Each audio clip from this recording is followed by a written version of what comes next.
So good morning, everybody. Welcome to our virtual book discussion. Today is a traditional book club, and we're talking about Demon Copperhead by Barbara Kingsolver, which was a co-winner of the 2023 Pulitzer Prize, along with Trust by Hernan Diaz. But we're not going to talk about Trust today. I've already talked about that a couple of years ago, I think.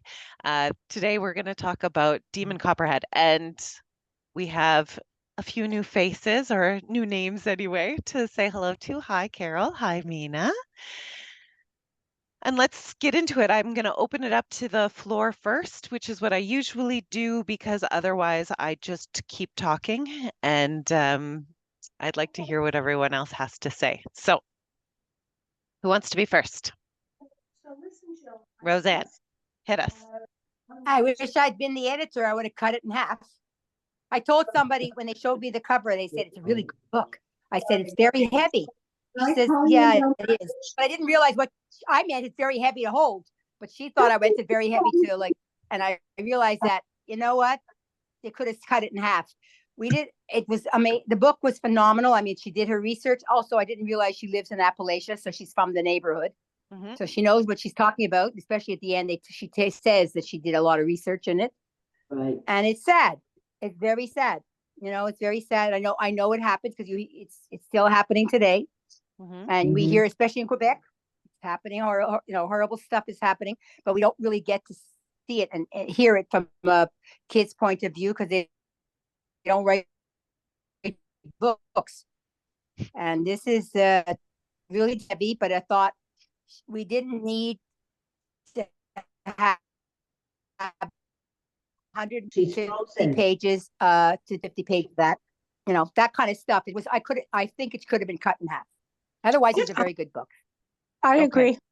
Mina, you agree? I agree with that, yes.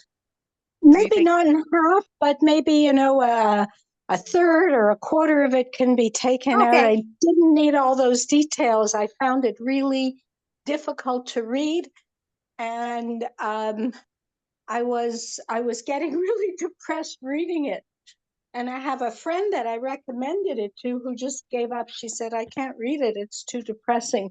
But at the same time, I think it was an important story that needed to be told and brought me a little bit closer to understanding maybe the difficulties of getting out and the whole process of drug addiction. So Can I ask somebody how many pages the book was? Because I read it on my Kindle. I found it also. 529 or something. 559. 540 some. I knew I couldn't in believe regular it. print.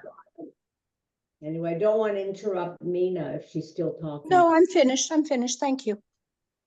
I also found it, as I said, I had no idea it was that many pages because I was reading, and it just kept going and going and going. I thought it was beautifully written and so true. And I remember being in Florida about 7 years ago, and I got shingles, and I went to a clinic and I was given some pills, and they were opioids. They were huge pills for the pain. And I came home and I'd never seen these pills. I think it wasn't Oxycontin. It was one of the opioids. I forget the name. And I remember taking one pill and being violently ill. My body could not take that pill. I threw it up. I couldn't get off the bed. My head was turning from one pill. And I took the pills and gave them back to the pharmacy and never took it. I took Tylenol and never took another pill. How long ago was this, Rona? This was in Florida about 7 years ago. I had shingles before and then I came home, of course, and took the shot. But I couldn't understand, why did they give me that huge, big opioid pill? Thank God my system couldn't take it. And I took Tylenol and was perfectly fine. There was no reason to give me that. And that was like 7 years ago, Wow. And that's what I kept thinking about all during, like how they just gave out these pills like candy, you know, and like I thought, my God, if my body would have been able to take it, maybe I would have become addicted too. But I thought it was beautifully written. I think it's a book every teenager should read. I think every parent should give their child who's in danger of becoming a drug addict, give them this book. It's unbelievable. It's unbelievable. I thought it was excellent. So much to talk about. I found interesting because an attack. It was seemed to be she was attacking the Appalachian, the government for going after the people in the area, and that part I don't know anything about, and I don't know if that's really true, if just her slant on it, but it sounds like the Indians, like they were doing it to the Indians here, trying to do anything to get them killed or dead or off the whatever, because that's what she was making it sound like. It sounded like they went after those kind of people, and that's what they did. I don't know if that's I don't know. I didn't know. Yeah, well, I mean, like that's drug companies did do that. The Department of Social Services was also, you know, how they treated, you know, the foster system, and that was parallel to the drug system. I thought that came out loud and clear, how they didn't care about these kids, put them in foster homes. They didn't care what the foster homes were like. That was also a big part of the book. Here, let me just tell you, as what, Roseanne? Sorry, you cut out a little bit. One of my students who was under youth protection was killed. She was 12. She was killed, but it was shocked. But we weren't shocked because she had been under the youth protection services, and this is going back about 10 years ago. Well, no, it's about 15 years ago. That she was my student, and she was killed by the jailbird that was living in her house because her mother took him in because she had a boyfriend in jail, and all this was done. And then of course anyway she was killed, and we know that the drugs were leaving the apartment out the back door as the police were coming in the front door. Okay, and we all knew that because the neighbors all talk, in Verdun everybody talks.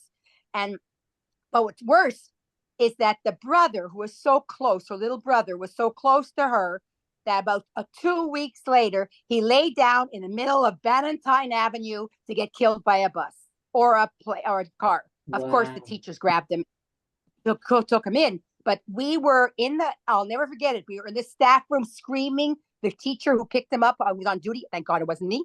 The teacher who was on duty was hysterical. And she was screaming and yelling at the youth protection. And they went, "What's his name?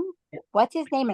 Well, how not know his name? Terrible. And it's still going on, youth protection. So this is, I mean, it is a concern, right? It's something that Barbara Kingsolver points out in the American system, and it's true as well in the Canadian, that it's like an underfunded program, service, and like again, it ties all into her themes here of like the way that poverty, like no one cares about poor people.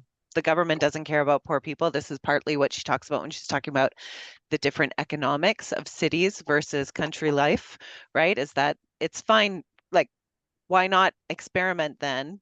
Allow these big drug companies to then experiment or push their drugs on the poor, because they'll get money from the big company. They can't get money from the poor people because they're in a sharing land economy, as opposed to the economy of money in cities. Anyway, no taxes. But it is a problem, and it's still a problem, and this is one of the things that, yes, one of the things I agree that she's highlighting. Does someone else want to? Carol, did you want to say your thoughts? This Carol, there are a lot of Carols here. Carol with an E will go first. Carol, welcome. Yeah. First of all, I read it a long time ago. So this time I took out the audio. It was excellent. I don't know who it was, but it really was engrossing. And it allowed me to not skim, because sometimes I'm in a rush, and since it is a big book, listen to the choice of words. I found the writing was exceptional. Yes. She would say something and I say, oh, what a clever word to put there. I found the writing excellent. I absolutely detested the story. I found it so upsetting. And the social worker who, oh, okay, tick that off, tick that off. No human feeling at all for this poor little kid, 10 years old, in a situation where his mother was unable to take care of him. The man she was living with was horrific. I kept saying, just get out of there. But how could he have gotten out of there? 10 years old, where was he supposed to go? The neighbors couldn't take him in. They were kind to him, but I just found it so distressing. And I kept saying, okay, I'm going to stop reading now. But then I loved her writing style, so I kept on going, but it was a very distressing book to me. Not that I'm not aware, but certainly not firsthand. And this was more firsthand than I've read before. So it's too long to say every child should read it. I can't see anybody picking up a book that size, but certainly the audio was, but it kept going on and on. It was hours and hours of listening. Anyhow, thank you for making me do it again, because I really knew it was something I should read. But her writing style to me is exceptional. Every word to me, was very well chosen.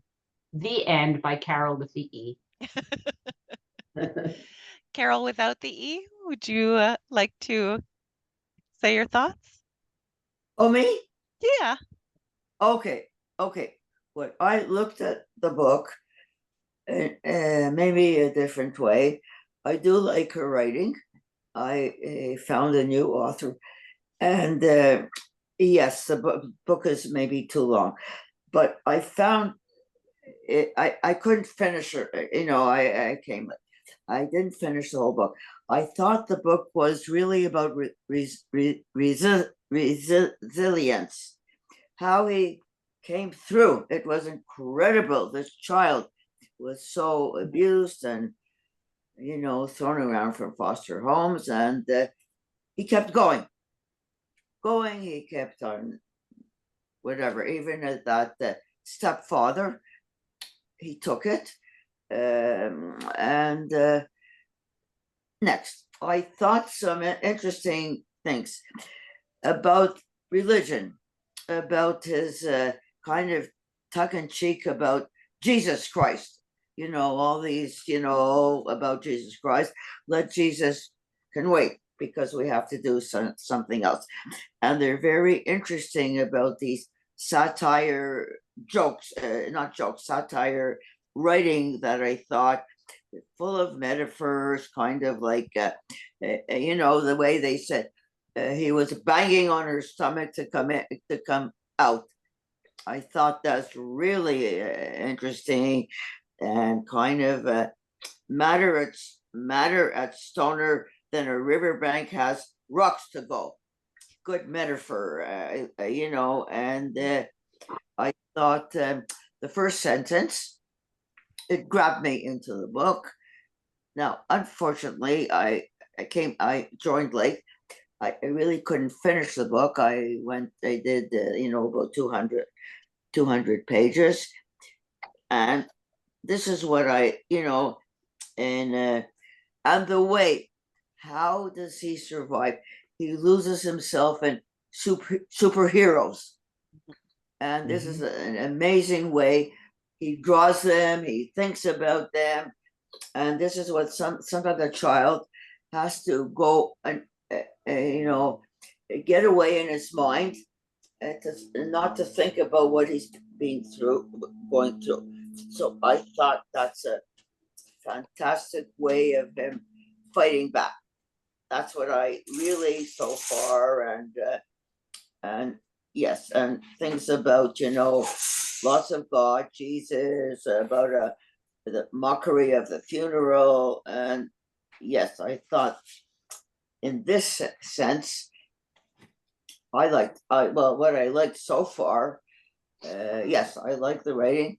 I agree, it's too long. It's too much description. Anyway, that's my take on this book. Thank you, Carol. I kept rooting for him. I kept rooting for him. I thought at the end he's going to turn into this wonderful comic strip writer, or he's going to become a big success. I thought maybe it was the life story of somebody like Elon Musk or something, you know, going from rags to riches. I really thought it was going to turn into that kind of a novel, you know, everything's going to work out well. But then it really didn't. It was just a commentary on what's wrong, you know, commentary on drugs and the social services and so on. It wasn't a feel good. It didn't end up like I thought it was going to end up that he was going to be a complete success, a billionaire like this. I really did. That's a funny take. Go ahead, Mina. You have something. Go. Yeah, I sort of disagree with that, because I thought the ending was a positive ending. He made it. Maybe he didn't become Elon Musk, but who really wants to become that kind of person? It seems like he was just, you know, his book was going to be published, and he ended up with the girl that seemed to have it all together, and they were going to be, you know, it was a positive ending for me. I liked it. I thought right. Yeah, because even he was getting a new contract for his cartoons. Right, exactly. And he was his arm around her, and he was not his sister anymore. I agree. He was very happy, I thought. I'm just gonna before I elbow my way in, Ellie, Addie, do you have anything that you would like to add? Not at the moment. Okay. Addie? Maybe not. First, I will say that I'm the odd one out here in I didn't want it to end. I didn't think it was too long at all. I could have kept reading. I could have kept on going. I loved it. After I finished the book, I said to my husband, I was like, this is why people read books. So it got me very, very, very well.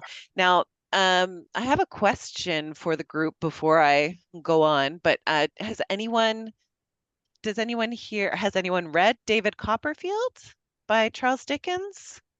How many long, years long, ago? long time ago. A long, long, long time ago. We're much older than you are, Katie, my dear. So this is like I knew the guy. we were in school together. That's right, exactly. So Demon Copperhead is written like it really mirrors the journey of David Copperfield, and the characters also come very close to mirroring each other. So we have the Peggotts in Demon Copperhead, we have the Peggotties in David Copperfield. I'm going to get the names mixed up when I go back and forth. We have Dora in David Copperfield. We have Doree in Demon Copperhead. We have Angus in Demon Copperhead. We have Agnes in Demon. Wait. We have Agnes and David Copperfield. Angus in in Copperfield. So the characters really mirror each other in both the books, and the storyline does as well a little bit. And what's amazing to me is that Dickens's David Copperfield, which is set in like 1850, like right around like the mid 1800s in England, and then we have this one, Demon Copperhead, set in more modern times, we'll say, like more currently in the United States, in Virginia. Like it's absolutely wild, the parallels that come through. And now I'll just leave Copperfield away and talk about Demon Copperhead. My apologies if there are spoilers, Carol. There probably will be. My apologies. But whereas I did find that, of course, there is a huge theme running through the book of like the opioid crisis, and it is something that happened that the drug companies were pushing, like when we have Aunt June's boyfriend, who is a sales rep for the drug company that is pushing like OxyContin and opioids and things like that, actually was kind of what was happening. I think it's less now. I don't know. I'm not very politically aware. They were sued. They were sued and successfully sued. Successfully sued, but they still made a family. boat ton of money. Like Of course, of course. And of course, then like this is much as with many things in life, it seems, is that the people that no one cares about, right? It's like these are the people who are getting experimented on because why not? Who cares? And the same with like missing and murdered Indigenous women, and the same as when like in so many different areas, this is what we see again and again and again. And that's where, of course, our epigraph, our little introductory epigraph from David Copperfield comes in. It's in vain to recall the past unless it works some influence on the present. So that this book, which is basically a modern retelling of David Copperfield, which was happening in the 1800s and still very current, very, very easy to, shockingly, that it's still going on. It's like, when are we going to learn historically? And there's that little nod inside the book when Demon at some point reads David Copperfield, says this guy really sees, basically, he's a foreigner and everything, but he really sees how orphans get the short end of the stick. Poor orphans, no less.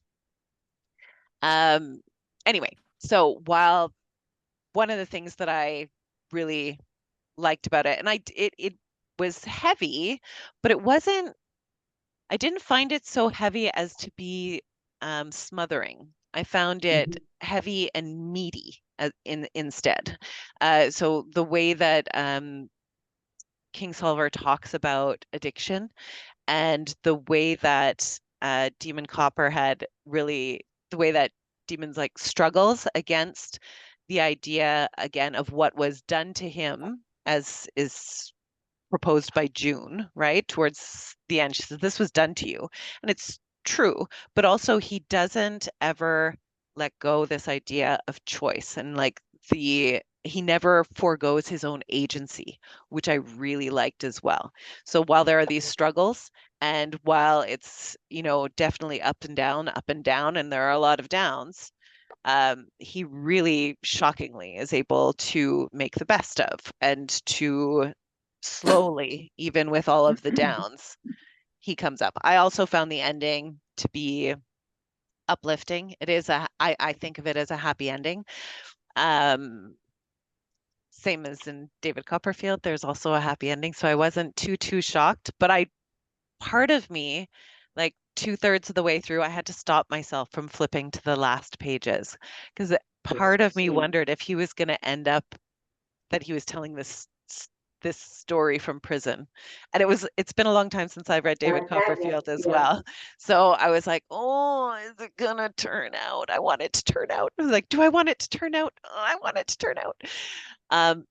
But another thing that I found really interesting about the book, and this may be just in light of course, of American politics, is that this is one of the segments of the population who, again, is traditionally ignored, who is traditionally dismissed. Like when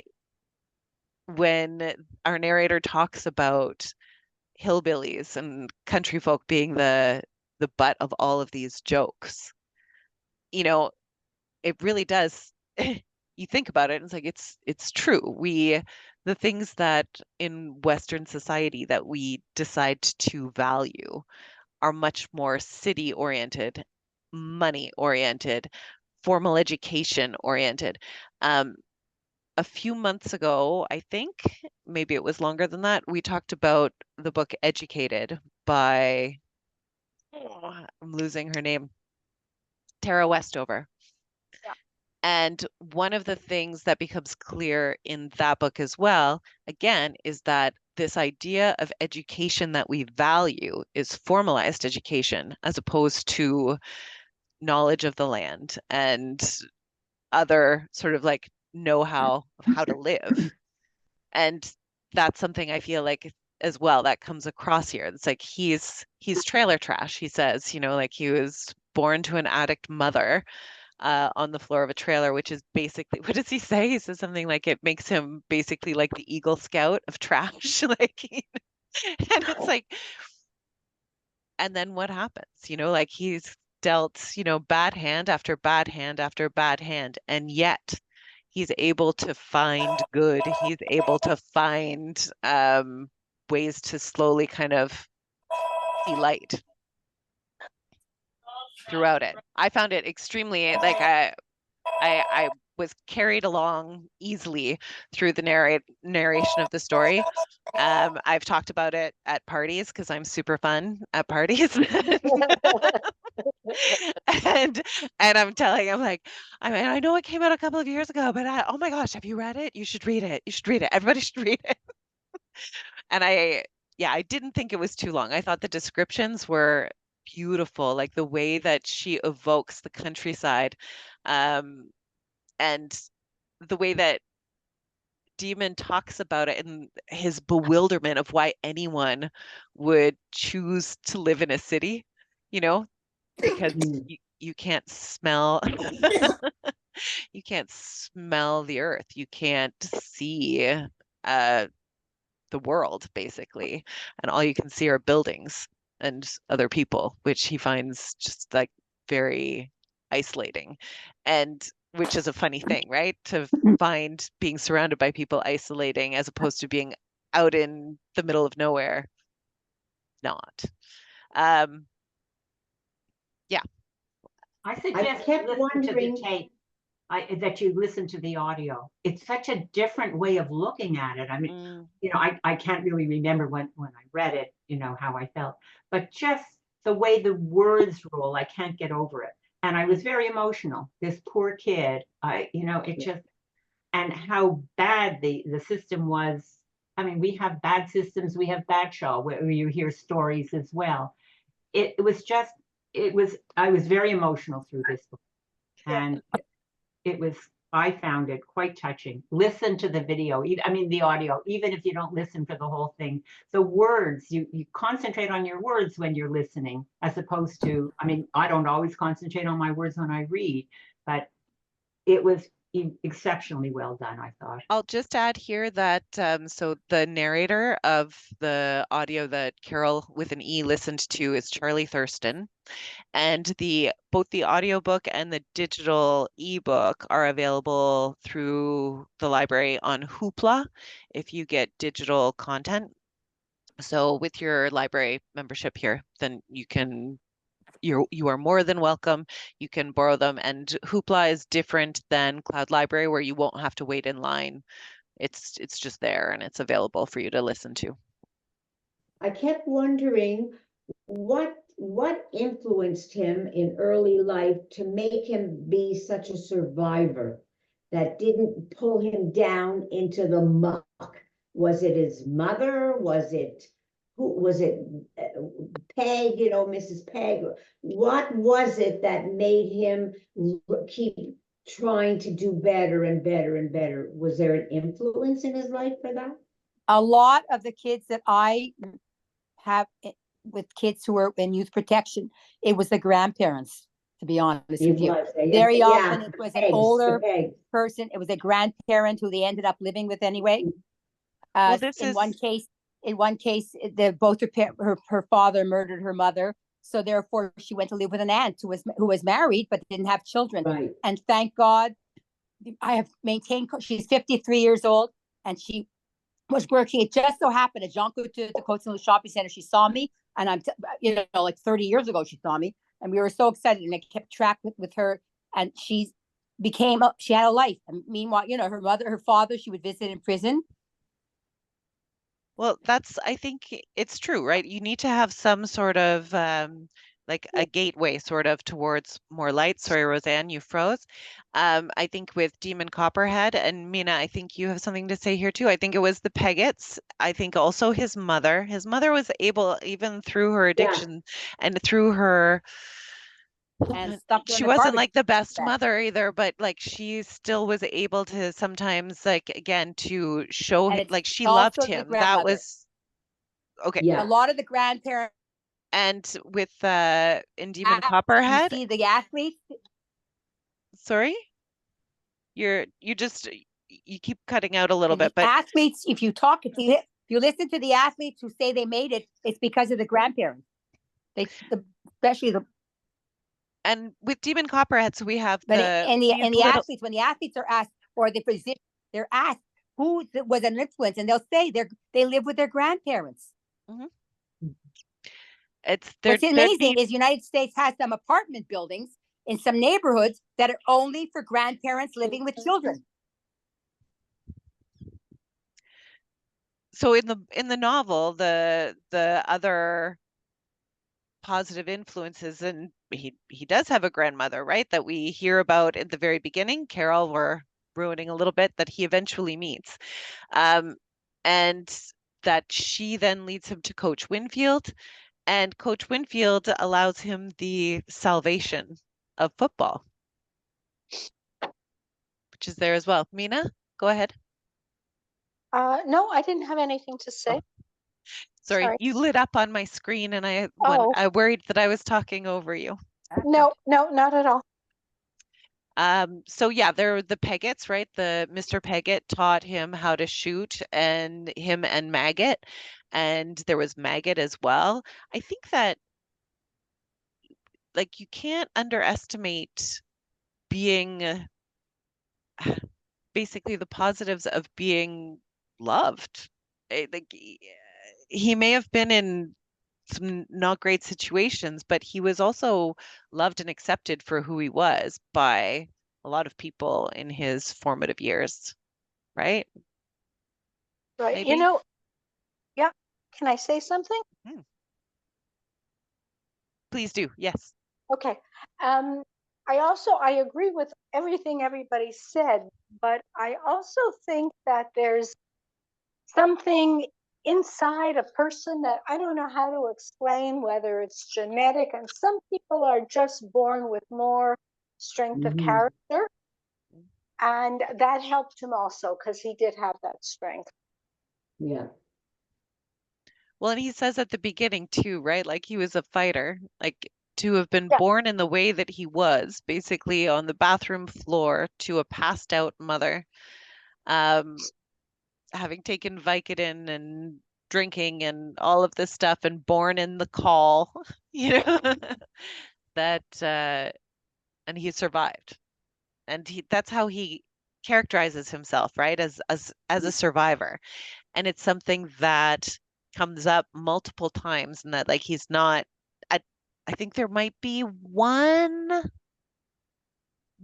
scene maybe on his way to his grandmother's where he thinks about quitting. He just kind of thinks about giving up. But otherwise, no matter how bad things are, there's always the what's next? What's next? And like he says at the beginning,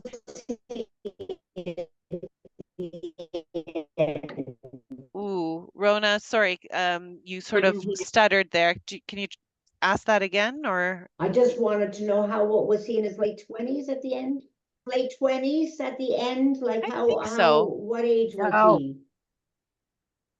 That was the idea that I had. He was like 3 years, I think, in that halfway house. Maybe mid to late 20s, maybe mid 20s.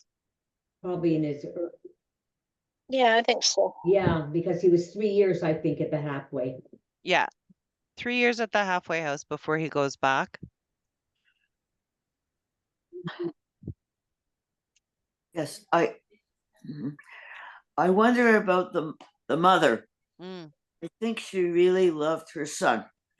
On the other hand, why did she let her marry a man who keeps on abusing her son? Is it a conflict? She loves the son, and on the other hand, she can't stop taking drugs. And I just wonder about why she would actually marry a man who she knows that he's abusing her own son, whom she loves. Of course, she's afraid of him. Does she want sex? Is it a conflict? She needs a man, but she needs her son. I just wonder about this. Does she have a conflict? I really believe that. He had a job. He had a job. He supported her. He did. He wasn't starving. You don't hear him saying he was starving when he was living with his mom. The problem is, it's she had no money. She had nothing. What was she going to do? It's what is it's today. It's the same thing today. You have women who are stuck. They have no. They're controlled by the men or the children. She felt that if she was on the street, it would be just as bad. Meanwhile, he bought her clothes. He bought him. You don't hear that he's starving and he's wearing clothes and. Well, the other thing He too, wasn't right, is treated that well, but the other thing too is that he's not abusive to Demon, and like Demon and he barely know each other before they get married. Like he's met him a couple of times, but he hasn't spent much time with him. He hasn't shown himself to be abusive of Demon yet until after the marriage, until after they're living together. And there's also this idea, like it's sort of, in a way, to me, it echoes a lot of fairy tales, right? It's like, why do these men marry the wicked stepmothers, right? It's like, oh, so I can give a mother figure to my daughter, so I can give a father figure to my son. And also this idea of being also partly supported to be like, she also grew up in the foster care, right? We don't know much about her. We don't know too much about her in terms of her outlooks on everything, but she clearly did not grow up with excellent models of how to be happy, to succeed, to how to clamber out of these. Like we know that she was abused in at least one of the foster homes that she was in, and that she aged out of the foster system barely before she got pregnant, and somehow that we find out later that she knew June, and that's how she got involved with the Peggotts. So what? Very interesting, because here's a family that was seemed to be together, and yet look what they had. They had Maggot, who was yikes, and they had and they had the one who was in jail. Well, I find that interesting but they had a large family, right? It wasn't just those two. There was the Maggot's mom who was in jail, who her story also is just heartbreaking. And there's Humvee as well, right? Emmy's dad is who we also hear about. Those are the sad stories of the Peggott family.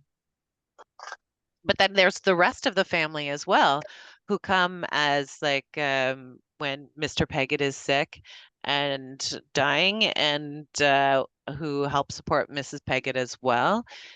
There's a lot of support there, but June is the success story sort of thing.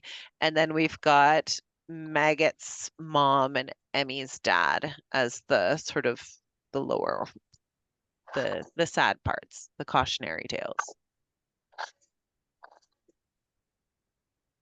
Don't you think there should be mandatory parenting courses for everybody? I mean, that when you talk about just getting it off topic, like learn how to be, why aren't people taught from a young age how to be a responsible parent? Because it all comes down to that, doesn't it? What your family you're raised in and so on. Everyone thinks. We tried it with social workers. We were having it too. And let me tell you, the ones who showed up are not the ones who needed to show up. That's the sad part. You mean they tried to do that? Is that what you said? I couldn't hear you. I couldn't hear you. I think it's that, like, there are parenting classes. There are, like, as someone who's had kids here recently-ish, there are, I mean, there are all kinds of parenting classes, but again, who ends up going is part of it, and It who should be ends up taking. mandatory. It's like But this is the reading, thing. arithmetic, and Yeah. it should be mandatory. But the other thing too is that just because it's mandatory doesn't mean that anyone's going to have takeaways from it either, because there will always be people who are not interested or think it's not for them, or don't tell me what to do, as like, and every parent I'm sure has stories of being told what they're doing wrong, or and well-intentioned, etc., that there are follow-ups done by our system. But I think that the real answer here is that there is not enough funding for this kind of program.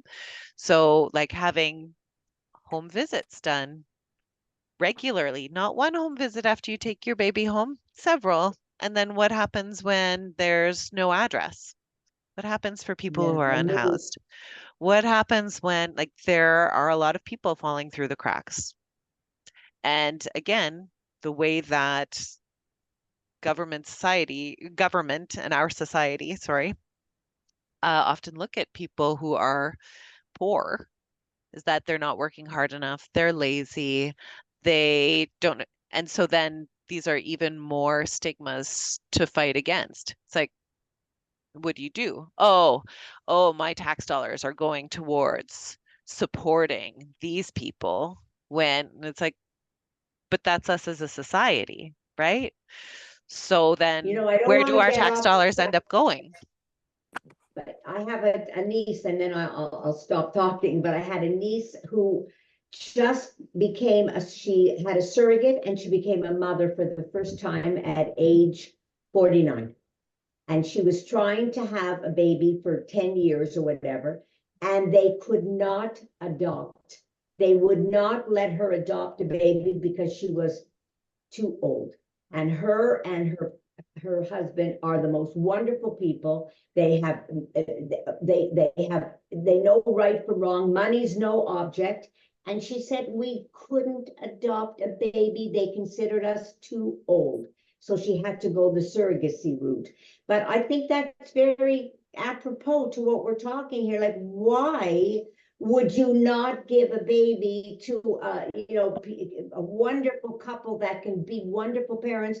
Is it a taboo thing? But yet you'll give it to somebody who's 21, 20, 21 years old. Think about that too. We were But then talking this about also that. begs another question too, right, Rona? Is that the foster system, and one of the things that, while it's painted extremely poorly here, it's like hard to find foster homes for not babies. So talking about getting older as well, right? Is that Demon's like, no one wants me, they only want babies. There are only so many Yes, that's babies the to go opposite around. end of So then what does that mean? Like there are news articles there have been news articles, quite a few in the last year or two, about our foster system here that's overwhelmed, overrun. It's like, how do you find a good home? Because people who want to become parents then want to become parents to babies first, which is also problematic. Then what happens to all of these other kids?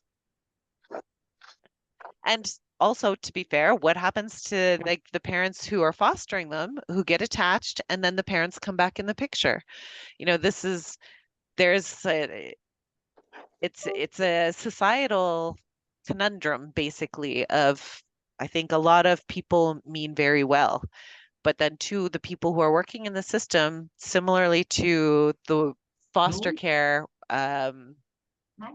the social workers here in Demon Copperhead, it's that they get paid better to be kindergarten teachers than they do to be following children, to make sure that their welfare, that they're all right, and then also their limits of what they can do. So again, the way that Demon characterizes his supervised visits with his mom, but then he's allowed to be in the trailer with Stoner for like the stepdad. Exactly.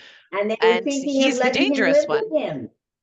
After his mother died, they were going to bring him back to live Well, with Stoner. and Demon also is like, he kind of wants that also, because he doesn't want to stay in the foster care system. it's sometimes it's the, what is it, the lesser of two evils? Yep. That comes up. Hmm. But in You terms just of, wish it would change. well, yeah, Yeah. It's Choice of the wrong. name for The stoner. system is broken. System is broken. Didn't you well, find the name Stoner? What a name, right? yeah. Not only did he provide her with food with a name like Stoner, there's no question as to Oh, the things. right. So this is it too, is that, again, bit of a spoiler. But if you've read David Copperfield, then you know the mom dies. But so the mom dies, and it's that they tell the story of how it happened. But I kept waiting for it to actually be him who provided who provided the opiates. Drugs or something, right? Um, because how messed up too is that scene when he finally lets Demon out of his room just to find his mother passed out with pill bottles around her.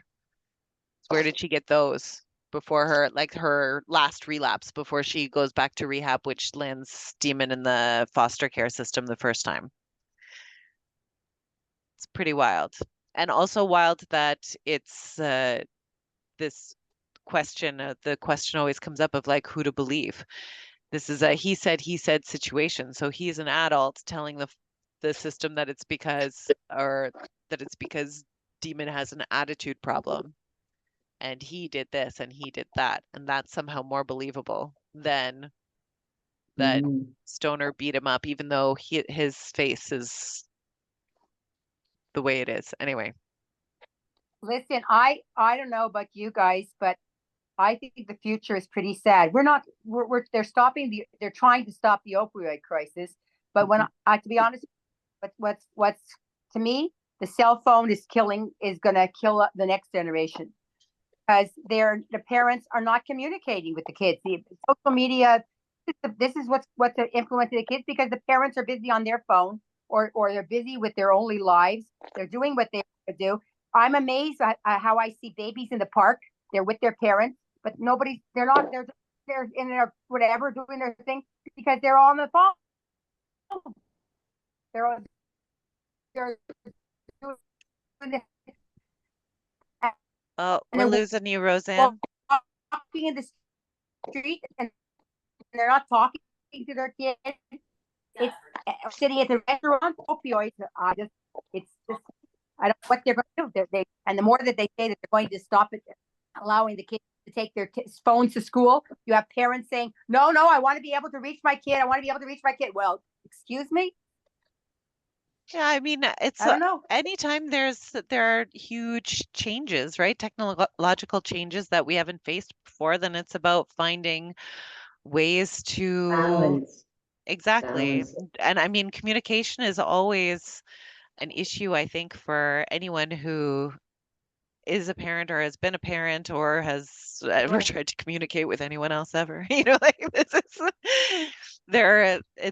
there are all kinds of struggles out there, and every, I think, new generation of parents has new and different challenges to contend with. I think that in a similar way to now with social media and uh, cell phones and the internet, there's also there were the same similar worries and concerns and etc. with the television, with computers at all, with every new change, every new environment also, presents its own challenges.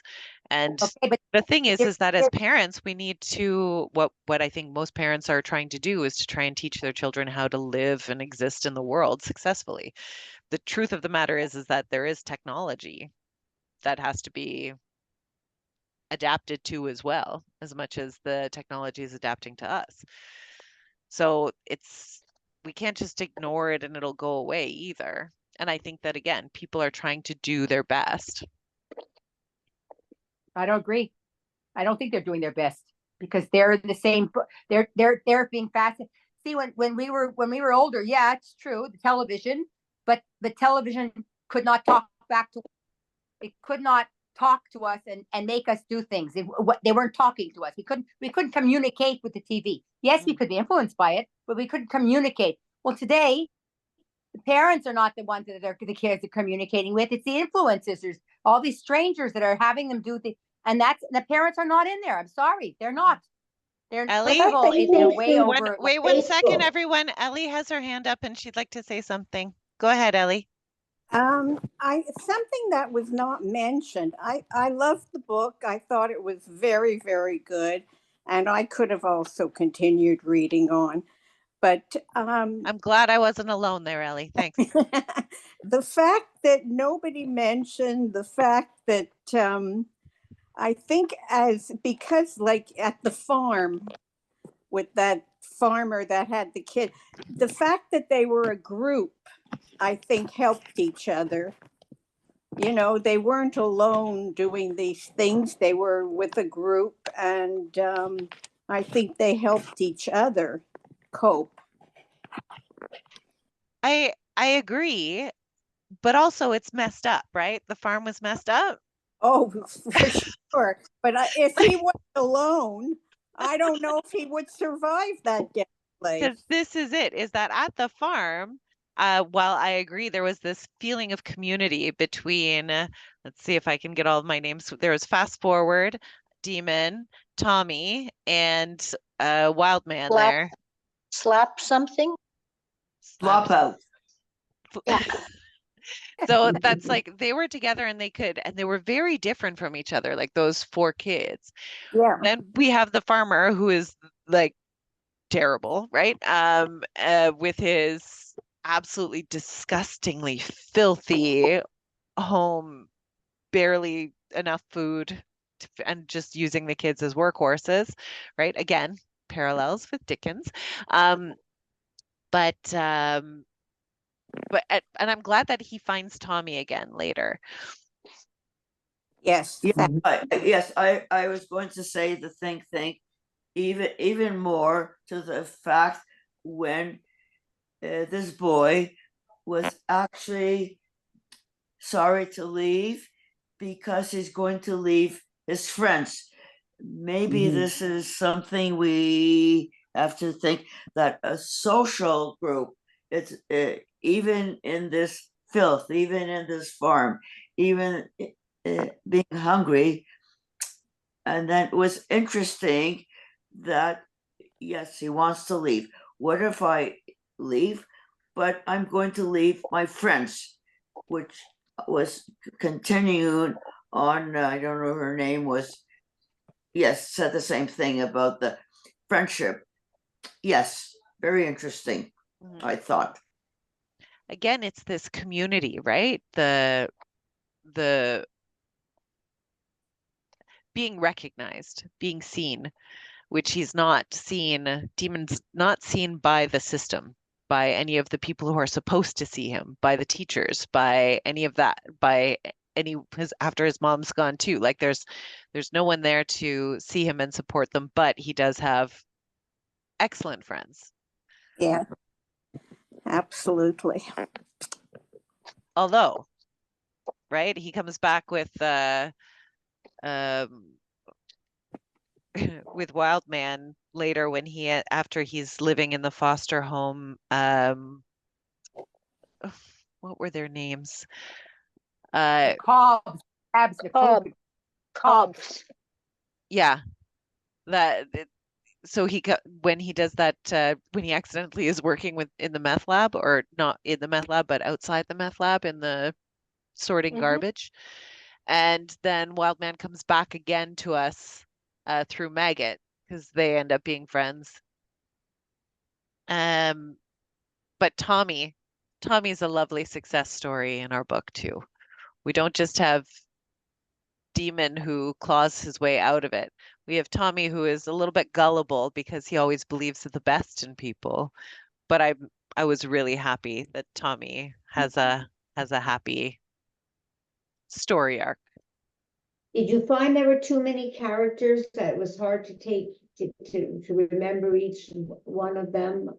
I found that a little bit difficult. The children and the foster and I found that a little bit confusing. I had to keep thinking, who was this? You know, like the name Martha and well, June, you knew, but some of the lesser characters that would come up, I had to go back and see who they were. There were a Yeah. lot of characters. I was hoping she'd have a family tree and somewhere near the end, but it didn't. That's what you need. I didn't find it too confusing myself, but I did find I got really immersed in the story. Like I was very, like I said, I was very immersed in the story. So I sort of felt like I was looking through Demon's eyes while I was reading it. So it was one of those magical things where I didn't lose track too much. How many years did it take you to write this book? Do you know? I should have looked it up, but I didn't. I don't. No, okay. All right, I will look it up. It's a hunky book with a lot of current topics. Right? A lot. Anyone else? What I find interesting is they don't mention cell phones very often, which I find fascinating. Mm-hmm. That's the part I find fascinating because everybody has a cell phone. I don't care how poor you are; they all have cell phones. So I find that interesting that there was no, it was not even mentioned. I don't think the word cell phone was ever mentioned in anywhere. It was very. There's not a lot of talk about. It was pre-cell phone. Yeah. A lot of his life was pre-cell phone, and then it No. came in the. Yeah, there's No. not a lot of talk about phones even in general, right? There's after he first meets Emmy and June, she asks that he call her if he's allowed, like so that they No, could be but boyfriend girlfriend, and he can't call, it's and not it's only cell landlines. Well, phone's that's been around 25. yeah, but that part of his life is pre-cell phone. That's Yeah, landline time. that part of And it also was remember that they're in Appalachia, they're out in the country too. What's the reception going to be like out there? This is I Never, got the feeling like reading it. Talked about. It's never. Yeah. Well, that's Well, like I got the feeling reading it like it felt like a lot of it was happening like in the 80s and 90s. yeah, yeah, yeah. That might have just been also because like again, like I was feeling like it was paralleling almost like my time growing up as well, just in a different location, everything. And I was born in the late 70s. So that might have also it's nice though, because it's in a way, you're right, Roseanne, like it kind of dates the book, right? Because there's no mention of cell phones, but in a way also it doesn't date the book because we're not talking about cell phones technology. How long has been the opioid crisis? How long has it been? Well, let's see when. Not that long. It's not in lawsuit. What was the name of the Purdue Pharma? Mhm.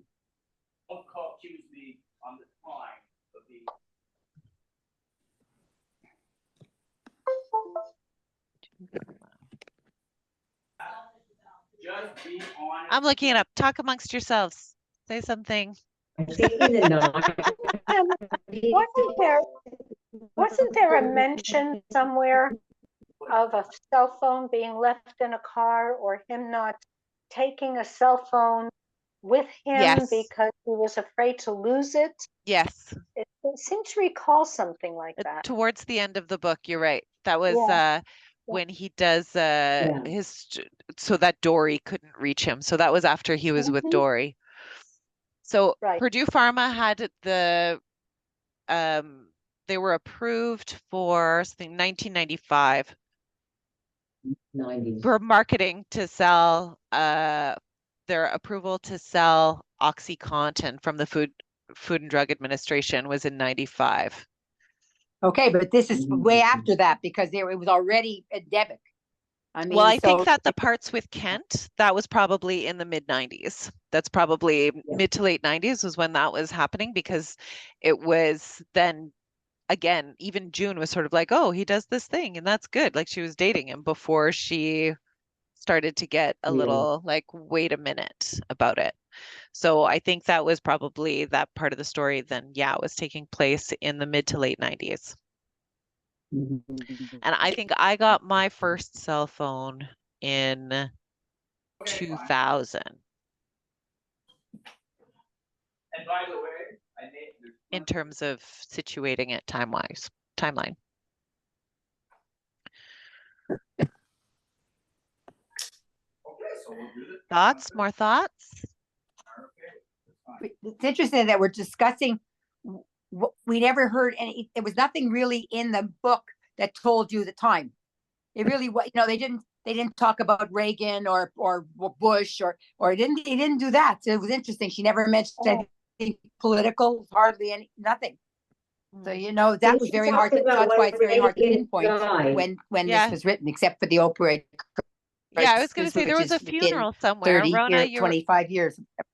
Reagan died. Yeah. Yes. He does mention Reagan's funeral.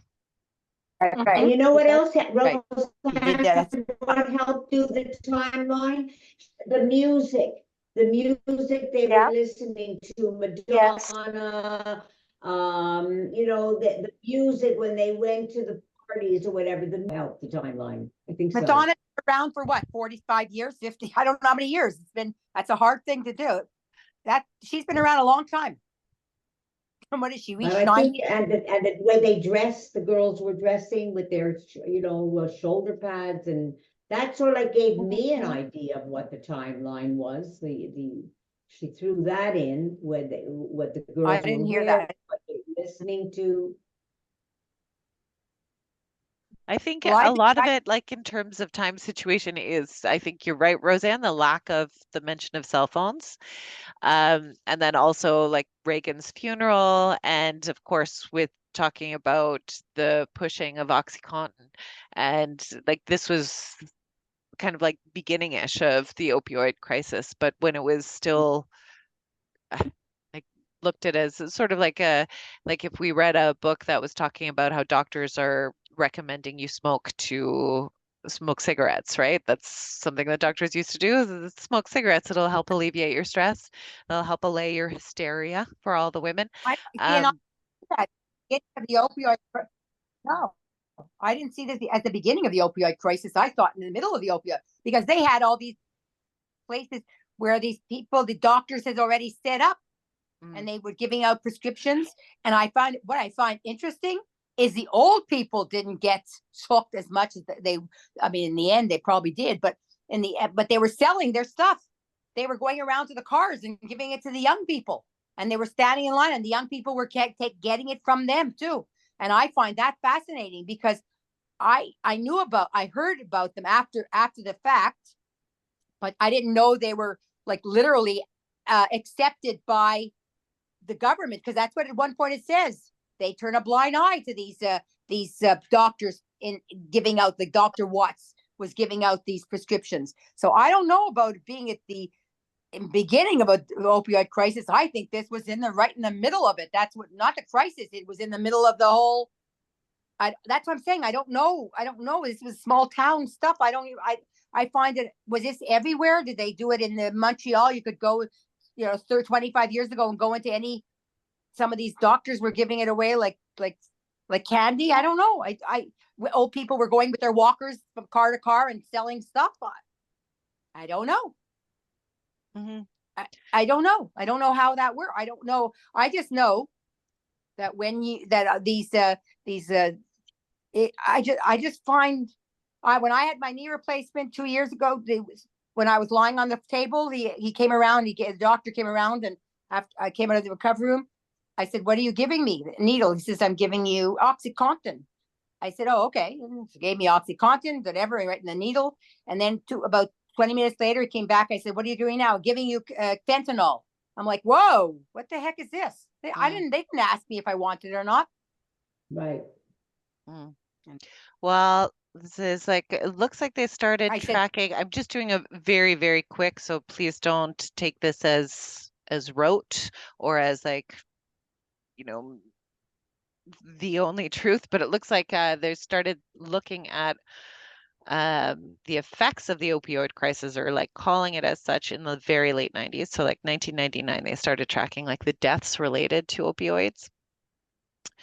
Again, we just found out that Purdue had their approval from the FDA to start marketing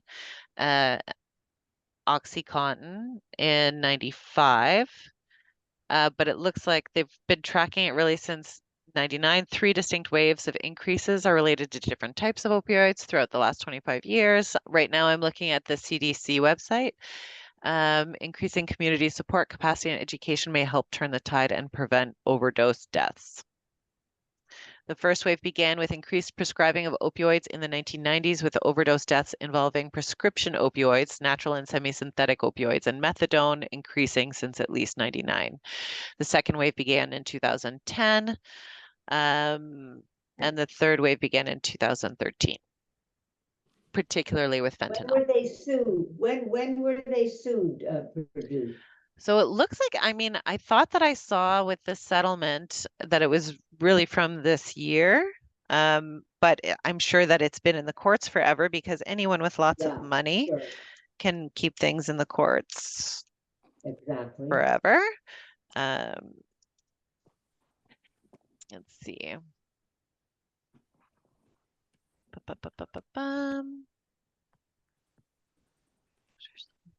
Billions out of treatment programs. The company filed for bankruptcy in 2019, so probably they were sued just before that. I think you're looking at it from 30 years. I'm looking at it in the last. This book could have been written in the last 15 years. I mean, no, sorry, take place in the last 15 years. I don't When think did Reagan so. die? When did Reagan die? It started before, Roseanne. The book started before, definitely. So Reagan died in 2004. Yeah. So that's it. It's like 90s, early 2000s. Definitely. Yeah. That helps situate our action nicely. I found something in, go ahead.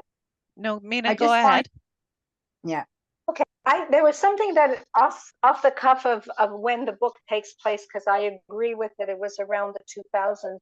Around that time, I had a cousin in the United States who had a shoulder replacement when shoulder replacements weren't even done in Montreal, and she got hooked on the OxyContin that they gave her. But she had support of her husband and her family, and quite quickly managed to do what she needed to do to get off it. So she didn't end up in a terrible, terrible place, but somebody else might have. The other thing is that what I found interesting was the expression redneck. I never knew where it came from and why those people are called rednecks. And I went, wow, that's why. It's that when they were unionized, they put that red scarf around their necks. So that was an interesting little trivia that I found. It's funny too, because I always thought that redneck came from working the fields, being farmers, working in the fields, and then you would get sunburnt on the back of your neck. Yeah. Oh, that's interesting.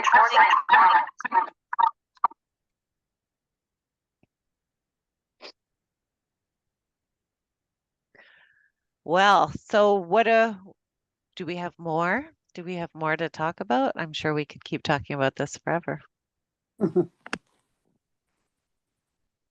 Ellie? No, I'm good. So general feelings here, general feeling here that I'm gathering is that most everyone thought the book was too long, but still really enjoyed the writing of it and the story. Yes. And this is something that I liked as well, because I have a very bad memory, is that you don't have to have read David Copperfield to enjoy Demon Copperhead. But it's really interesting if you look at David Copperfield again afterwards and get so many parallels and the ways that it was updated. So to my mind, from my perspective, extremely well, to talk about a lot of the things that are facing us now in Western, or in North America. For me, it was a hard read, but I'm happy I read it.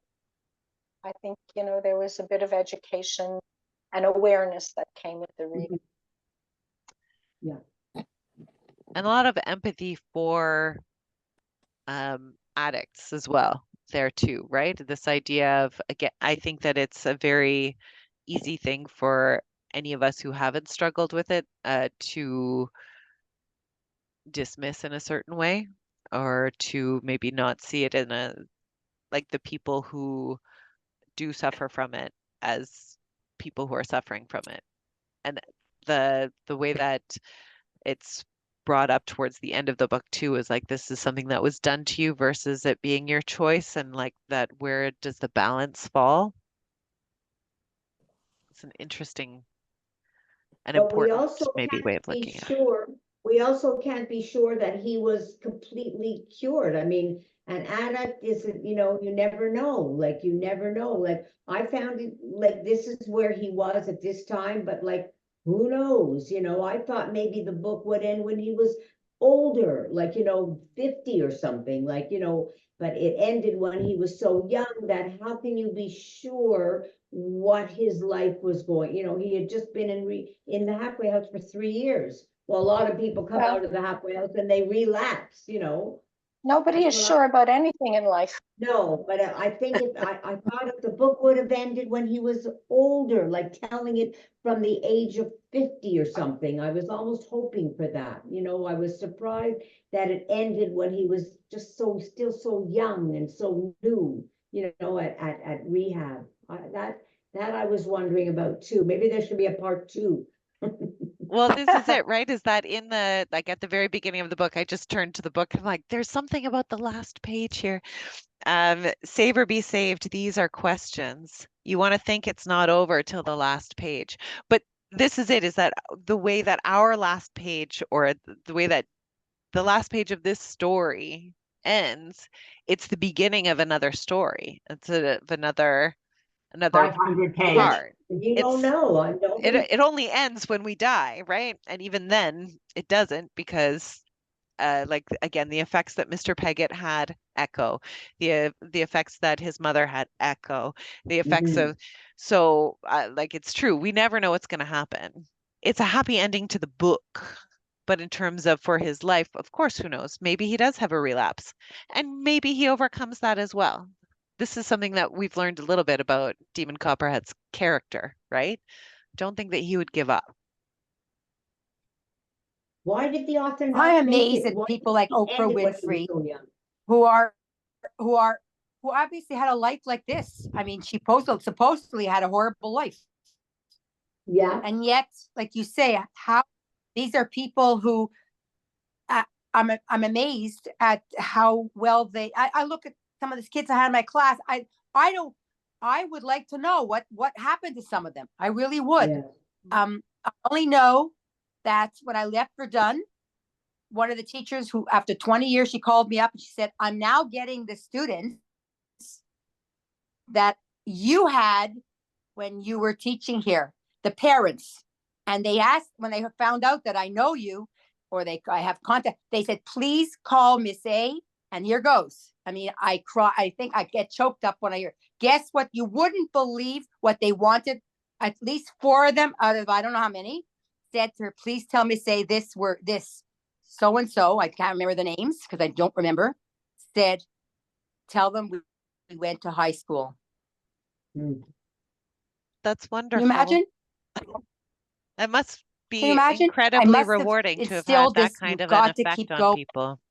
I get upset. I mean, because that's all that. Don't oh, Miss A, we had a good life. No, tell Miss A that I went to high school.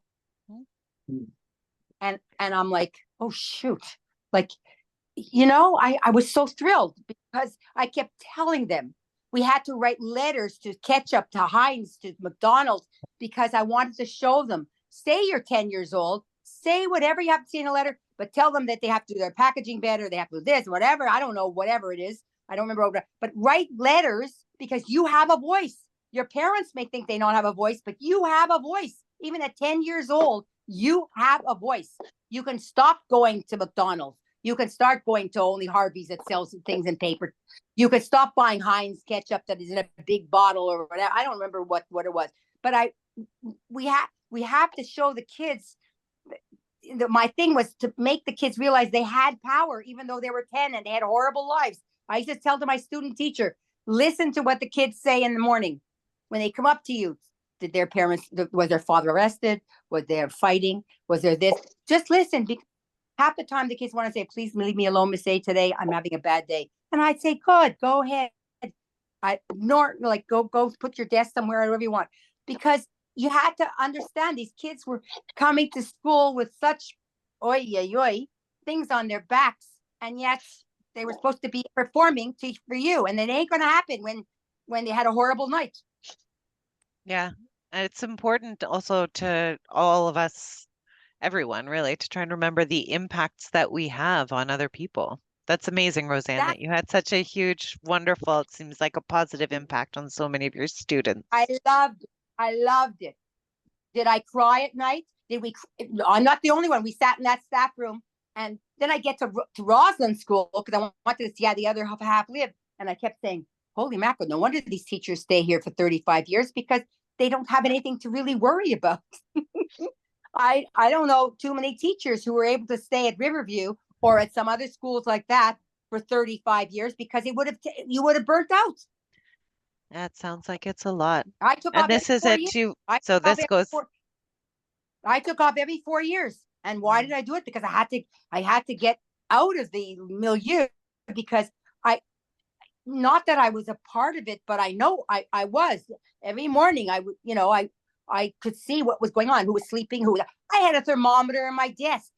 Why? Because they were sending him to school sick. Yeah. But we didn't have a nurse. And that's, but it doesn't matter. It's just, I love the school Verdun gets a bad rap because there's some nice kids out there and these are all nice kids. Their kids are wonderful. It's just that the parents have had a bad, it's just it's not easy. Yeah. Not easy being a parent and they're trying their best. And unfortunately they get into drugs and that's it. And that's what Verdun was known for at the time. And it was awful. I mean, it's just loved it. But I'm just saying, that's what I got. I got the fact that, I finished. I went the empathy to feel for, again, like different people who are in these other realities where their normal is like with again, in the book, right? The things that he thinks is normal. This is a normal way of growing up. Just like his mom thought that it was normal to have gone through the foster system and and then this idea of becoming a survivor at age 10, right? I think that's one of the first times that Demon kind of is that's how he characterizes himself. And just these are the things to endure and to continue on with. And you find the good that you can find if you can. Yeah. Anyway. That's right. I remember hearing a story about how a kid would leave the foster. Yeah. He never had a suitcase. He had everything in plastic bags. He never had a suitcase. He was just sent from one foster home to another with a plastic bag. Oh yeah. So it's nice that Barbara Kingsolver gives us this happy ending to our story. Yes. That's something that we can look at as being uplifting. Yeah.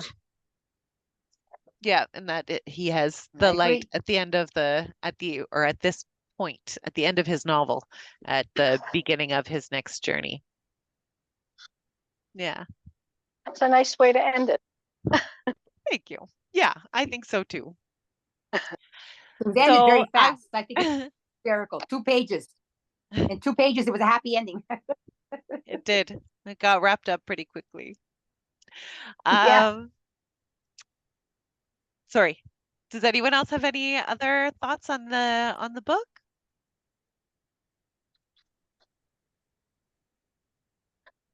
No. Well, then I will stop the recording. I will say thank you very much, everybody, for your input and for reading the book and talking about it with all of us, for incorporating your personal experiences, for all the questions that we had about like the realities, the realities that are coming up here, and for the discussion. Really appreciated it. So When's thank the you. next one? When's the next one? And what is it? The next one. So the next one is going to be November 12th is when it's scheduled for. So our next book discussion is scheduled for November 12th, and it is scheduled to be a Read What You Want book club. Thank you, Carol, with an E. So at our Read What You Want book clubs, those are ones where we talk about the things that we've been reading in the last month or so and recommend or either recommend to each other or say, don't bother. That happens sometimes too. And I look forward to seeing you all there. I will, if you're interested in being part of the mailing list, if you're not on it already, then just do send me an email, kbazaire@cote-saint-luc.org. It's right there. Or you can call the Cote-Saint-Luc Library and ask to be transferred to me, and I will speak with you and put you on the mailing list. That way you will get an email the day before our next meeting to let you know that it's the next meeting time, a little bit of a reminder. And otherwise, you can always join yourselves just through the Cote-Saint-Luc Library's website, which is csllibrary.org. Sorry, did you say November 12th? November 12th is our next meeting exactly. And it's Read What You Want book club. And our last meeting of the year will be in December, which is currently scheduled for the 10th. And that one will also be a traditional book club book to be announced.